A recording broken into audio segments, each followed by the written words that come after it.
C'est une lourde tâche de conclure derrière vous, parce qu'en fait, ce qu'on aurait envie, c'est de passer la soirée à discuter, de continuer à travailler, et de profiter de votre expérience, de votre vision et de ce que vous pouvez nous apporter en réflexion sur notre travail et tout ce qu'on fait. Je remercie l'ensemble des participants et plus particulièrement en appui à ce qu'a dit Raoul, l'ensemble des personnalités qui sont venues assister à notre colloque qui suit l'Assemblée Générale de la FNAP. Je vous en remercie. Et je commencerai par une anecdote, puisque vous avez terminé par une anecdote. Quand on détourne l'animateur du congrès de la FNSEA, pour la FNAP, c'est assez symbolique. Et vous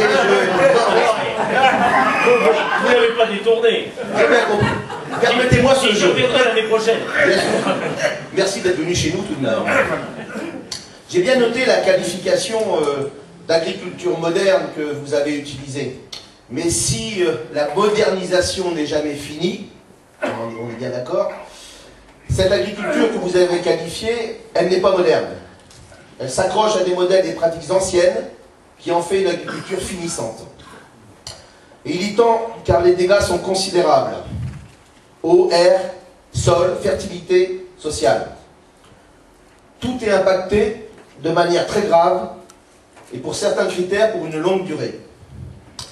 C'est à partir de ce constat que Edgar Pisani, pour qui nous avons un grand respect, a annoncé qu'il s'était trompé ou qu'on l'avait trompé. Nous, paysans bio, qui savons regarder d'où l'on vient, nous sommes rassurés que l'on puisse dire que l'INRA change. J'oserais dire qu'un frémissement apparaît.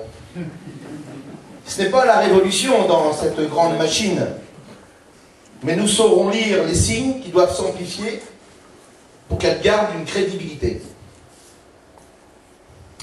Monsieur Lacombe, vous posez la question des modèles. Je ne suis pas sûr qu'on ait la capacité ou la volonté d'écrire ce qui pourrait être notre modèle. Cette diversité qui nous dépeint perdrait sans doute à être rangée dans des cases, surtout si elles n'ont pas été faites pour nous. Mais je suis sûr que vous pourrez certainement nous aider à y travailler.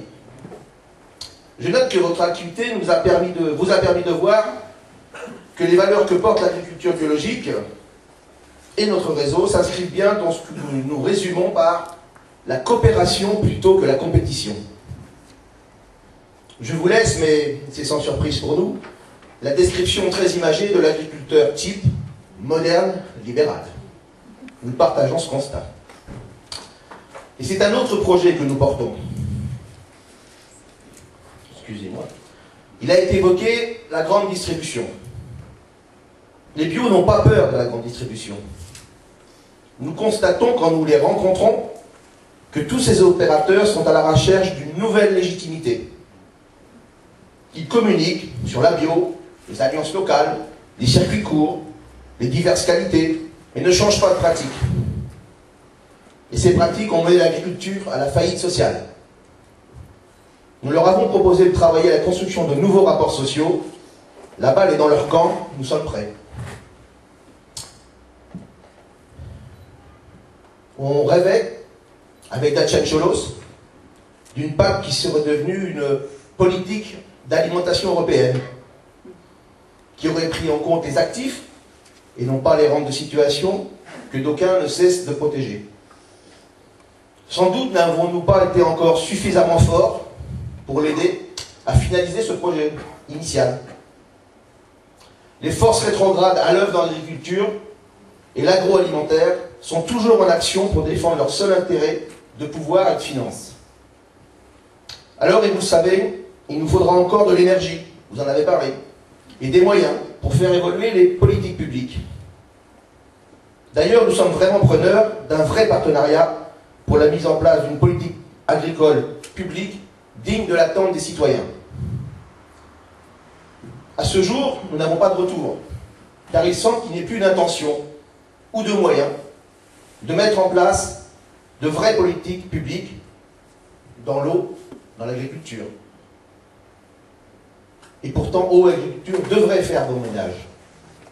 Alors, sachez que nous continuerons à inventer, à innover, qu'il faudra bien que les décisions soient prises, confirmant annonces et communication. le paiement des MAE, une année de plus en retard, la circulaire sur la conversion 2011, qui sortira peut-être avant le mois de juin, les moyens attribués au réseau dès 2011, que ce soit sur les conventions des GEPAT, des GAL, les fonds CASDAR complémentaires. Les paysans et paysannes bio, réunis ce jour, se demandent aussi jusqu'à quand ils vont voir leurs taxes, CASDAR, BAPSA et autres CVO détournés pour servir le monde conventionnel. Et c'est dommage. Car ce que les paysans prouvent, et vous nous l'avez prouvé, et je vous en remercie,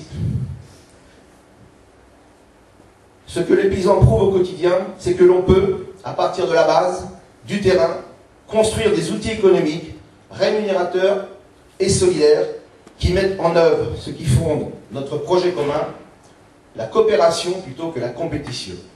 2 fois, mais c'est pour insister. Ce sera le seul moyen de réussir à changer de modèle et d'atteindre la première étape qui est 20% de la SAU française en agriculture biologique. Merci.